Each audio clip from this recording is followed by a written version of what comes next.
Assalamualaikum warahmatullahi wabarakatuh. How are you students? Hope you all are fine and taking the video classes regularly.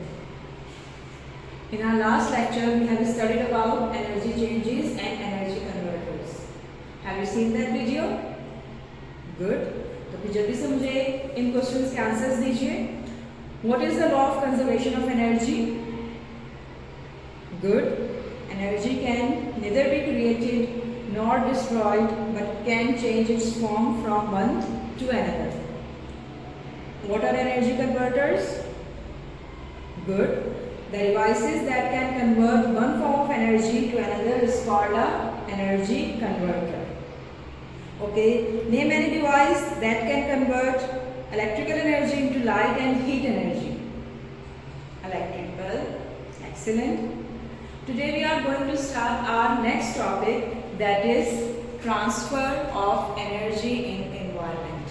Environment कहते हैं माहौल को transfer एक जगह से दूसरी जगह शिफ्ट होने को. तो आज का हमारा टॉपिक क्या है? Transfer of energy in environment, यानी एनवायरनमेंट में एनर्जी का ट्रांसफर होना एक ऑर्गेनिज्म से दूसरे ऑर्गेनिज्म की तरफ. ठीक है, हमने एनर्जी के स्टार्ट के लेक्चर्स में पढ़ा था कि अर्थ के पास तमाम की तमाम एनर्जी कहाँ से आती है? सन से. ठीक है, अर्थ पे तमाम की तमाम एनर्जी हम कहाँ से हासिल कर रहे हैं? सन से हासिल कर रहे हैं, क्योंकि सन हमारे पास प्राइमरी और अल्टीमेट सोर्स है एनर्जी रिसीव करने का. अब ये सोलर एनर्जी जो है वो प्लांट्स यूज़ करते हैं अपना फूड बनाने के लिए फोटोसिंथेसिस के प्रोसेस के ज़रिए. सोलर एनर्जी ट्रांसफ़र हो जाती है प्लांट्स में फूड एनर्जी के तौर पर. ठीक है, सामने आपको डायग्राम नज़र आ रही है प्रोसेस ऑफ फोटोसिंथेसिस की, जिसमें प्लांट क्या करता है? सनलाइट की मौजूदगी में वाटर एंड कार्बन डाइऑक्साइड को कन्वर्ट करता है कार्बोहाइड्रेट में, जो कि उसका फूड है. साथ ही साथ एक और प्रोडक्ट भी यहाँ प्रोड्यूस होती है जिसे कहा जाता है ऑक्सीजन, जो हमारे इन्वायरमेंट में शामिल होकर उसको रिफ़्रेश करती है और लिविंग थिंग्स के लिए बहुत ही ज़्यादा इसेंशियल होती है. ठीक है, इस तरह से जो सोलर एनर्जी है वो प्लांट किस में कन्वर्ट कर लेता है? फूड एनर्जी में. जैसे प्लांट्स को ज़िंदा रहने के लिए फूड एनर्जी चाहिए होती है, बाकी ऑर्गेनिजम्स को भी अलाइव रहने के लिए, अपने आप को जिंदा रखने के लिए क्या चाहिए होगी? फूड एनर्जी चाहिए होगी, ताकि वो डिफरेंट एक्टिविटीज़ परफॉर्म कर सकें और लाइफ अपनी कंटिन्यू कर सकें. वो एनर्जी किससे हासिल करते हैं? वो एनर्जी हासिल करते हैं प्लांट्स से. तो ऐसा रिलेशनशिप जिसमें ऑर्गेनिजम्स जो हैं वो एक दूसरे से इंटरेक्ट कर रहे हैं ताकि वो क्या हासिल कर सकें? फूड एनर्जी चेन की फॉर्म में, उसे कहते हैं फूड चेन. यहाँ पर देख लेते हैं बोर्ड पर. फूड चेन क्या होती है? The relationship between organisms in the form of chain to get food energy is called food chain. यानी ऐसा प्रोसेस, ऐसा रिलेशनशिप जिसमें ऑर्गेनिज्म एक दूसरे पर डिपेंड कर रहे हैं ताकि वो क्या हासिल कर सकें? फूड एनर्जी हासिल कर सकें इन द फॉर्म ऑफ चेन. उसे हम क्या कह देते हैं? फूड चेन कह देते हैं. Every food chain starts from plants as they are the producer. Her food chain, आप कोई भी फूड चेन, हमारे एनवायरनमेंट में बहुत सारी फूड चेन्स हैं, कोई भी उठाकर देख लेंगे तो सबसे पहले जो चीज़ आएगी हमारे पास फूड चेन में वो है प्रोड्यूसर्स. और प्रोड्यूसर्स कौन होते हैं? हमारे पास प्लांट्स होते हैं, क्योंकि प्लांट अपना फूड सनलाइट की मौजूदगी में खुद बना रहे होते हैं. यानी सबसे पहले ये आप ऐसी चीज़ बनाएंगे जो इनको एनर्जी दे और बाकी ऑर्गेनिज्म इन पर क्या कर रहे होंगे? डिपेंड कर रहे होंगे. यहाँ पर देख लेते हैं स्ट्रक्चर एक फूड चेन का. हमारे पास फूड चेन में सबसे पहले होते हैं प्रोड्यूसर्स. प्रोड्यूसर्स कहा जाता है उन ऑर्गेनिजम्स को जो अपना फूड खुद बना सकते हैं, लाइक प्लांट्स. उन प्लांट्स जो अपना फूड खुद बना लेते हैं उनको ईटअप करते हैं दूसरे ऑर्गेनिजम्स एनर्जी हासिल करने के लिए, जिन्हें हम कहते हैं प्राइमरी कंज्यूमर्स. प्राइमरी इसलिए कहते हैं क्योंकि ये पहले ऑर्गेनिज्म होते हैं जो अपने फूड के लिए किस पर डिपेंड करते हैं? प्लांट्स पर डिपेंड करते हैं, यानी प्लांट्स को कंज्यूम करते हैं फूड एनर्जी के तौर पर. तो इनको कहा जाता है प्राइमरी कंज्यूमर्स, जिनको आपने प्रेप में पढ़ा होगा हर्बीवोर्स. हर्बीवोर्स कौन होते हैं? जो अपने फूड के लिए प्लांट्स को ईटअप करते हैं. ठीक है, इन प्राइमरी कंज्यूमर्स से एनर्जी हासिल करते हैं सेकेंडरी कंज्यूमर्स, यानी वो कंज्यूमर्स जो अपना फूड हासिल करने के लिए, फूड एनर्जी हासिल करने के लिए प्राइमरी कंज्यूमर्स को ईटअप करते हैं, उन्हें कहा जाता है सेकेंडरी कंज्यूमर्स. इन्हें हम कार्निवोर्स भी कहते हैं, यानी वो ऑर्गेनिजम्स जो अपने फूड के लिए दूसरे ऑर्गेनिज्म, दूसरे एनिमल्स पर डिपेंड कर रहे हैं. ठीक है, फ्लैश ईटिंग एनिमल्स. अब इन सेकेंडरी कंज्यूमर्स को एनर्जी हासिल करने के लिए जो ईटअप करते हैं ऑर्गेनिजम्स, उन्हें कहा जाता है टर्शरी कंज्यूमर्स। क्या कहा जाता है? Tertiary consumers. अब ये सब primary consumer, secondary consumer, tertiary consumer, ये सब किसको कंज्यूम कर रहे हैं? डायरेक्टली और इनडायरेक्टली प्लांट्स को कंज्यूम कर रहे हैं। और प्लांट्स अपनी एनर्जी कहाँ से ले रहा है? फूड बनाने के लिए सन से ले रहा है। तो यानी हर कोई जो है अर्थ पे वो किस पर डिपेंड कर रहा है एनर्जी हासिल करने के लिए? सोलर एनर्जी पे, सन पर डिपेंड करता है। ठीक है, इसलिए हम कहते हैं कि सन या solar energy is the ultimate and primary source of energy. Example देख लेते हैं फूड चेन की। प्रोड्यूसर्स में हमने फॉर एग्जाम्पल ले ली ग्रास की। अब इस ग्रास को कौन अप कर रहा है? रैबिट। रैबिट को कौन खा सकता है? फॉक्स।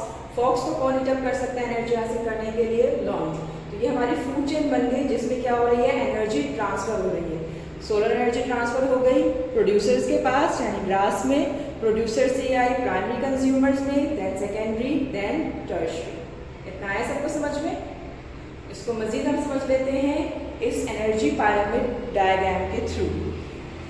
आपको बोर्ड पर नजर आ रही है डायग्राम जिसे हम कहते हैं एनर्जी पिरामिड शो कर रही है। हमारे पास जो बेसिक लेवल है इस पिरामिड का, उसमें कौन ऑक्यूपाइड होते हैं? प्रोड्यूसर्स। प्रोड्यूसर्स कौन है? प्लांट्स। अब ये प्रोड्यूसर्स सन की एनर्जी यूज करते हुए क्या बना रहे हैं? अपना फूड खुद प्रिपेयर कर रहे हैं। तो इनके अंदर क्या आ गई? एनर्जी आ गई। अब ये एनर्जी ट्रांसफर हो जाएगी किनके पास? प्राइमरी कंज्यूमर के पास। तो ये जो सेकेंड लेवल है हमारा, ये किसको शो कर रहा है? प्राइमरी कंज्यूमर्स को, यानी वो ऑर्गेनिजम्स जो एनर्जी हासिल करने के लिए किस पर डिपेंड कर रहे हैं? प्लांट्स पर डिपेंड कर रहे हैं। ठीक है, फिर हमारे पास थर्ड लेवल शो कर रहा है सेकेंडरी कंज्यूमर। ठीक है, यानी वो ऑर्गेनिजम्स जो एनर्जी किससे ले रहे हैं? प्राइमरी कंज्यूमर से ले रहे हैं। एंड द फोर्थ लेवल जो हमारे पास यहाँ मौजूद है वो किसको रिप्रेजेंट कर रहा है? टर्शरी कंज्यूमर को, यानी वो कंज्यूमर्स जो अपनी एनर्जी हासिल करने के लिए किस पे डिपेंडेंट है? सेकेंडरी कंज्यूमर्स पर। ठीक है, इतना आया समझ में सबको? एनर्जी ट्रांसफर हो रही है हमारे पास, सोलर एनर्जी ट्रांसफर हो गई प्रोड्यूसर्स में, प्रोड्यूसर से प्राइमरी कंज्यूमर, प्राइमरी कंज्यूमर से सेकेंडरी कंज्यूमर, सेकेंडरी से टर्शरी कंज्यूमर। अब जब ये एनर्जी ट्रांसफर हो रही है सन से लेकर टर्शरी कंज्यूमर तक, तो हर लेवल पर जो है हमारे पास सिर्फ और सिर्फ 10% एनर्जी जो है वो ट्रांसफर होती है, जिससे ऑर्गेनिजम्स अलाइव रहते हैं। बाकी वो हीट एनर्जी की फॉर्म में क्या होती है? इन्वायरमेंट में लॉस्ट हो जाती है या फिर फिजिकल एक्टिविटीज़ करने के काम आती है इन ऑर्गेनिजम्स की। ठीक है, जस्ट 10% जो है वो ट्रांसफर होती है एक ऑर्गेनिज्म से दूसरे ऑर्गेनिज्म में। फॉर एग्जांपल प्रोड्यूसर आपको इसलिए ज़्यादा नजर आते हैं, प्लांट्स वगैरह, ग्रास वगैरह, क्योंकि ये 100% हासिल कर रहे होते हैं, यानी अपनी फुल एनर्जी हासिल कर रहे होते हैं जिस हद तक कर सकते हैं सन से। ठीक है, अब जब इन्हीं प्रोड्यूसर्स को प्राइमरी कंज्यूमर्स ईटअप करेंगे तो इन प्रोड्यूसर से जो एनर्जी ट्रांसफर होगी प्राइमरी कंज्यूमर्स में वो जस्ट 10% होगी। इसी तरह से जब सेकेंडरी कंज्यूमर्स ईटअप करेंगे तो हमें ये रह जाएगी 1%, टर्शरी कंज्यूमर करेंगे तो हमें वो रह जाएगी 0.1%, यानी एनर्जी लेवल जो है ट्रांसफर का वो 10%। ठीक है, बाकी क्या हो जाती है हमारे पास? As a heat energy environment में लॉस्ट हो जाती है या फिर फिजिकल एक्टिविटीज़ करने के काम आती है ऑर्गेनिज्म। अब जब ये तमाम ऑर्गेनिजम्स इनकी डेथ हो जाती है, डिके हो जाते हैं ये, तो क्या होता है? इनमें एक डिकम्पोजिशन का प्रोसेस होता है। डिकम्पोजिशन कहते हैं ऐसे प्रोसेस को जिसमें हम कॉम्प्लेक्स मटेरियल को माइक्रो ऑर्गेनिज्म के जरिए स्मॉल पीसीज में डिवाइड कर रहे होते हैं, और जो डिवाइड कर रहे होते हैं ऑर्गेनिजम्स, उन ऑर्गेनिजम्स को कहा जाता है डिकम्पोजर्स। जो हमारे पास फंजाई, बैक्टीरिया एग्जाम्पल्स इनकी मौजूद हैं। ये क्या करते हैं? तमाम ऑर्गेनिजम्स को आफ्टर डेथ डिके करते हैं, छोटे छोटे पार्ट्स में डिकम्पोज करते हैं, न्यूट्रिएंट्स की फॉर्म में लेकर आते हैं ताकि वो किस में मिक्स हो जाए? सॉइल में मिक्स हो जाए। ठीक है, तो न्यूट्रिएंट्स क्या करते हैं? जब सॉइल में मिक्स हो जाते हैं तो प्लांट्स उनको यूज़ करता है सोलर एनर्जी की मौजूदगी में फूड बनाने में, यानी दोबारा एनर्जी हासिल करने की फॉर्म में। आया समझ में इतना? Any confusion? आपको ये समझ में आ रहा होगा सामने वाली डायग्राम से कि जो प्रोड्यूसर्स हैं वो बहुत ज़्यादा तादाद में हैं, प्राइमरी कंज्यूमर उससे कम, सेकेंडरी उससे कम, टर्शरी उससे कम। तो ये जो हमारे पास तादाद कम हो रही है, क्वांटिटी कम हो रही है, नंबर कम हो रहे हैं ऑर्गेनिज्म के, ये इसी वजह से हो रहे हैं क्योंकि हमारे पास क्या हो रही है? एनर्जी एनवायरनमेंट में as a heat energy lost हो रही है। ठीक है, समझ में आ गया सबको? चलिए चलते हैं अपने होमवर्क की तरफ। Our homework is do question number 2 on page number 77 of unit number 7.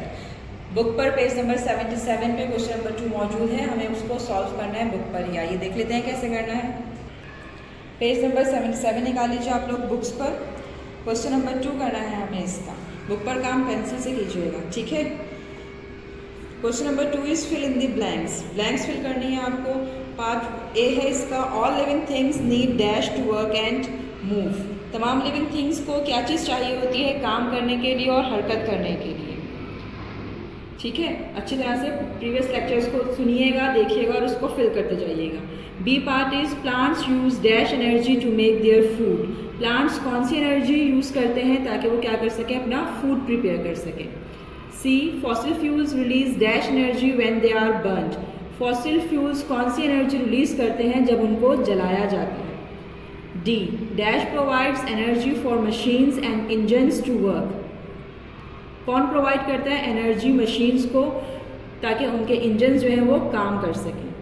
Next E is moving atoms have dash energy. Moving atoms के अंदर कौन सी एनर्जी मौजूद होती है? F is fireworks have dash energy. Firework जो आतिशबाजी हो रही होती है उनके अंदर कौन सी एनर्जी मौजूद होती है? जी part is food releases energy after it has been dash in the body. Food हमारी बॉडी में उस वक्त एनर्जी रिलीज करता है जब वो डैश हो जाता है। अब क्या हो जाता है? लेक्चर्स को गौर से देखिएगा, सुनिएगा और फिर इसका आंसर दीजिएगा। H part is the splitting of atoms is called dash. Atoms का स्प्लिट होना, ब्रेकअप होना कौन सी एनर्जी बनाता है? आई part is the squeezing together of atoms is called dash. Atoms का आपस में फ्यूज हो जाना, स्क्वीज हो जाना, इसको कहते हैं dash. When plants and animals decay, they give off a gas called dash. जब plants और animals गलते सड़ते हैं उनकी डेड बॉडीज तो वो एक गैस देते हैं जिसका नाम है डैश गैस। समझ में आ गया सबको? इसको फिल कीजिएगा पेंसिल के साथ। मिलते हैं नेक्स्ट लेक्चर में, तब तक के लिए अल्लाह हाफिज़।